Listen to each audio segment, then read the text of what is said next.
So guys, हमारा ऐस हो चुका है 10 साल का, जो अब जाएगा प्रोफेसर ओक के लैब में। उधर उसको मिलेंगे 3 पोकेमॉन, स्क्वर्टल, बल्बासोर और चार्मेंडर। ये तीनों में से ऐस अपना लेगा एक पोकेमॉन। तो उधर जाने के लिए ऐस पूरी रात तैयारी करता है, सोचता है कि मैं कौन सा लूँगा पोकेमॉन। तो तैयारी कर रहा है अपना, रात भर जाग रहा है, सोच रहा है कि मैं पोकेबॉल में रहेगा एक पोकेमॉन। तो उसके बाद ऐस सोने की तैयारी करता है। सोने की तैयारी करते ही उसमें टीवी में देखता है कि उसके पास प्रोफेसर ओक ने बता रहे हैं कि 3 पोकेमॉन है जो एक आदमी एक ही ले सकता है। इधर उसकी मॉम आ गई हैं।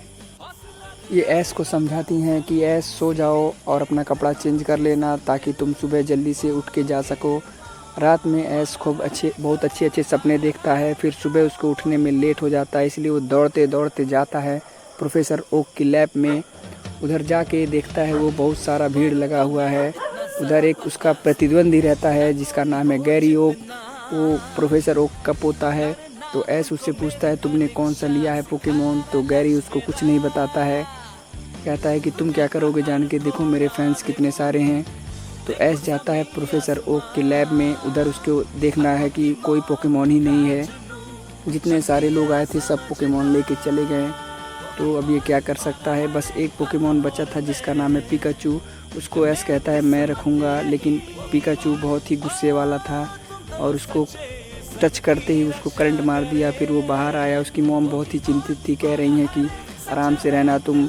और वो पिकाचू जो था उसका पोकेबॉल में ही नहीं जा रहा था। फिर पिकाचू को उसने रस्सी से बांध कर ले जाने का प्रयास किया और इधर पिकाचू उसका बात ही नहीं सुन रहा था, इसलिए ऐस बहुत परेशान था। ऐस क्या करता, उसके बाद एक पीजी नाम का एक पोकेमॉन आया जो ऐस सोच रहा था पकड़ने के लिए। फिर एक स्पियोरो नाम का पोकेमॉन आया जिसको ऐस सोच रहा था पकड़ने के लिए, लेकिन पकड़ नहीं पाया और पिकाचू उसको थंडरबोल्ट से अटैक देता है। फिर उसके बाद वो गुस्से से सभी को बुला लेता है, अपने दोस्तों को। फिर पिकाचू और ऐस भागते हैं उधर से, सोचते हैं क्या करूं, अब इन लोग को मारेंगे हमको। इधर एक मिस्टी नाम की लड़की मिलती है, उससे साइकिल सब मांग लेते हैं।